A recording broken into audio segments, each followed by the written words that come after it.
അതിനുതകുന്ന രീതിയിലുള്ള കരുത്തരായ സ്ഥാനാർത്ഥികളുമായാണ് CPIM ഇടതുപക്ഷ ജനാധിപത്യ മുന്നണി ഈ തെരഞ്ഞെടുപ്പിൽ കേരളത്തിൽ മത്സരിക്കാൻ ഒരുങ്ങുന്നത്. LDF ചർച്ച ചെയ്ത് CPIMന് 15 പാർലമെൻറ്റ് നിയോജക മണ്ഡലങ്ങളിൽ സ്ഥാനാർത്ഥികളെ നിർത്തുന്നതിനു വേണ്ടിയുള്ള തീരുമാനമാണ് എടുത്തത്. CPIക്ക് 4 സീറ്റ്, കേരള കോൺഗ്രസ് എമ്മിന് 1 സീറ്റ്, അങ്ങനെ മൊത്തം 20 സീറ്റ് ആ രീതിയിലാണ് നിശ്ചയിച്ചിട്ടുള്ളത്. CPIയുടെയും കേരള കോൺഗ്രസ് എമ്മിൻ്റെയും സ്ഥാനാർത്ഥികളെ ഇതിനകം തന്നെ അവർ പ്രഖ്യാപിച്ച് കഴിഞ്ഞിട്ടുണ്ട്. CPIMൻ്റെ 15 സ്ഥാനാർത്ഥികളുടെ പേരാണ് ഇവിടെ പാർട്ടിയുടെ എല്ലാ തലങ്ങളിലുമുള്ള ജനാധിപത്യപരമായ രീതിയിലുള്ള ചർച്ചകളും അതിനടിസ്ഥാനപ്പെടുത്തിയിട്ടുള്ള തീരുമാനങ്ങളും സെൻട്രൽ കമ്മിറ്റിയുടെ അംഗീകാരവും എല്ലാം ചേർത്തുകൊണ്ട് ഇന്നിപ്പോൾ പ്രഖ്യാപിക്കുന്നു. Kasaragod MP Balakrishna master,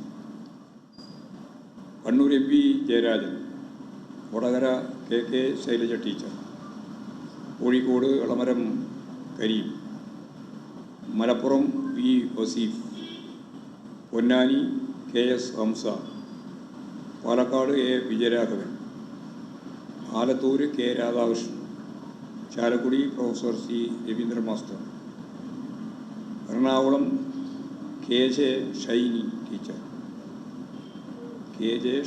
teacher, Idukki Joyce George, Alappuzha AM Arif, Pathanamthitta doctor TN Thomas Isaac, Kollam M Mukesh, Attingal B Joy. ഇതാണ് 15 സ്ഥാനാർത്ഥികളെ സംബന്ധിച്ചുള്ള ഞങ്ങളുടെ കാഴ്ചപ്പാട്. ഇതിൽ പാർട്ടി PB മെമ്പർമാർ, PB മെമ്പർ, സെൻട്രൽ കമ്മിറ്റി അംഗം, പിന്നെ താഴെ തലത്തിലുള്ള എല്ലാ തരത്തിലുള്ള പാർട്ടി നേതാക്കൾ തന്നെയാണ് പ്രധാനമായിട്ടും മത്സരിക്കുന്നത്. ഇതാണ് KS ഹംസ അവിടെ ഏറ്റവും പറ്റിയ ഒരു സ്ഥാനാർത്ഥിയാണ്. സമസ്തയൊന്നുമില്ല, അങ്ങനെ ഒരു ഏതെങ്കിലും ഒരു വിഭാഗത്തിൻ്റെ ആളായിട്ടല്ല, എല്ലാവരുടെയും പൊതുവായ ഒരു സ്ഥാനാർത്ഥിയായിട്ടാണ് കാണുന്നത്. എല്ലാവരും പാർട്ടി ചിഹ്നത്തിലാണ്. സ്വതന്ത്രമാരില്ല. സ്വതന്ത്ര എന്ന് പറഞ്ഞാൽ ഇവരെല്ലാം പാർട്ടി നേതാക്കന്മാരാണെന്നും എല്ലാവരെ പറ്റി പറയാൻ പറ്റില്ല. ചില ആളുകൾ ആ രീതിയിലുള്ളതല്ല. പക്ഷേ അവരെല്ലാം സ്വതന്ത്ര സ്ഥാനാർത്ഥികളായിട്ട് മത്സരിക്കുകയല്ല ചെയ്യുന്നത്. എല്ലാവരും പാർട്ടി ചിഹ്നത്തിൽ തന്നെയാണ് മത്സരിക്കുന്നത്.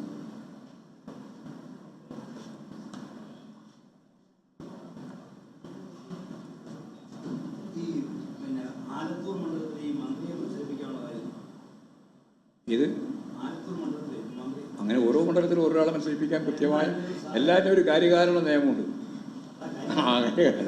ഉണ്ട് എന്ന് മനസ്സിലാക്കിയാൽ മതി. അതെന്താണ് എന്നുള്ളത് നിങ്ങൾക്കല്ലേ മനസ്സിലാക്കുക. നിങ്ങൾ വിശദീകരിച്ചു.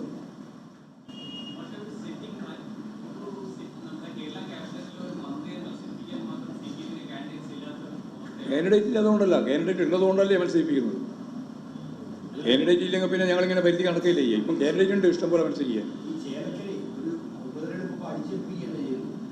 ഉപതെരഞ്ഞെടുപ്പ് ഇതിനു മുമ്പ് ഇതേപോലെ തന്നെ എത്രയാ ഉപതെരഞ്ഞെടുപ്പ് നടന്നിട്ടുണ്ടല്ലോ. ഈ കേരളത്തിൽ തന്നെയുള്ള അനുഭവമാണല്ലോ. അത് UDFൻ്റെ ഭാഗമായിട്ട് ജയിച്ചിട്ടുണ്ട്, ഞങ്ങളുടെ ഭാഗമായിട്ടും ജയിച്ചിട്ടുണ്ട്. അതൊക്കെ നമുക്ക് നല്ല പരിചയമുള്ളതാണ് കേരളത്തിൽ.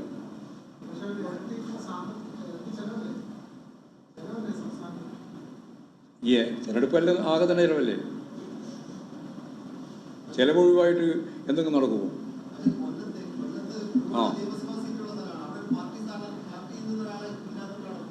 മുകേഷ് എത്രയോ കൊല്ലമായിട്ട് പാർട്ടി സ്ഥാനാർത്ഥിയായിട്ട് മത്സരിച്ച് ജയിച്ച് MLA ആയിട്ട് നിൽക്കുകയല്ലേ. അവിടെ സ്ഥാനാർത്ഥിയില്ല നമ്മൾ നിങ്ങളെന്ത് പറയുന്നത്? പാർട്ടി സ്ഥാനാർത്ഥിയായിട്ട് തന്നെ മത്സരിച്ച് അരിവാൾ ചുറ്റിയ നക്ഷത്രത്തിൽ ജയിച്ചിട്ടുള്ള ആളല്ലേ മുകേഷ്. അതിന് നിങ്ങൾക്ക് എന്താ സംശയം?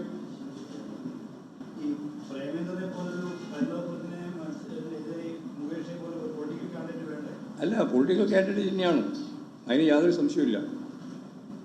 ഇന്ന് ഫലപ്രദമായിട്ട് പ്രേമേന്ദ്രനെ യഥാർത്ഥത്തിൽ BJPയുമായിട്ട് ബന്ധപ്പെട്ട് ലിങ്ക് ഉണ്ടായി വരികയില്ലേ. അദ്ദേഹത്തിൻ്റെ ഒപ്പം ഭക്ഷണം കഴിക്കാൻ പോയവർ ഒരാളിപ്പോൾ തന്നെ BJP ചേർന്നു, ഇതിനകം തന്നെ BJP ചേർന്നു. ഇനി ആരൊക്കെയാണ് BJP ചെയ്തതെന്ന് നോക്കിയാൽ മതി.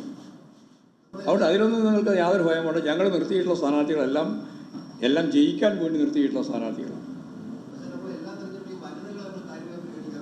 എല്ലാ തെരഞ്ഞെടുപ്പിലും പരിഗണിച്ച പോലെ ഇപ്രാവശ്യം പരിഗണിച്ചിട്ടുണ്ട്.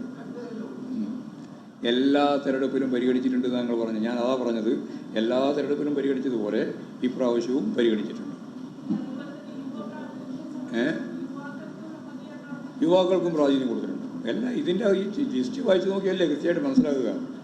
യുവാക്കളുണ്ട്, നല്ല പ്രായമുള്ളവരുണ്ട്, അത്ര പ്രായമില്ലാത്തവരുണ്ട്, എല്ലാവരും ചേർന്ന ഒരു ഏജ് ഗ്രൂപ്പാണ് മത്സരിക്കുന്നത്.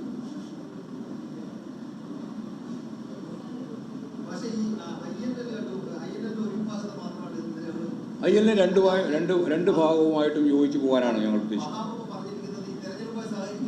അല്ല, വഹാബ് ഉൾപ്പെടെയുള്ളവരുമായി ചേർന്ന് പോകാനാണ് ഇടതുപക്ഷ ജനാധിപത്യ മുന്നണി കണ്ടിട്ടുള്ളത്. അങ്ങനെ ഇപ്പോൾ ഏതെങ്കിലും ഒരു പാർട്ടി ഞങ്ങളുമായിട്ട് തെറ്റി നിൽക്കുന്നില്ല. RJD ഉൾപ്പെടെയുള്ള എല്ലാവരുമായും ഞങ്ങൾ ചർച്ച നടത്തിയിട്ടുണ്ട്. അവരൊക്കെ ചില അഭിപ്രായങ്ങൾ പറഞ്ഞിരുന്നു, അതെല്ലാം വെച്ചുകൊണ്ട് അവരൊക്കെയായിട്ട് ചർച്ച നടത്തിയിട്ടുണ്ട്. വഹാബിൻ്റെ പാർട്ടിയുമായിട്ടും ഞങ്ങൾ ചർച്ച നടത്തിയിട്ടുണ്ട്. അവരെല്ലാം LDFൻ്റെ ഭാഗമായിട്ട് നിൽക്കാൻ തന്നെയാണ് തീരുമാനിച്ചത്.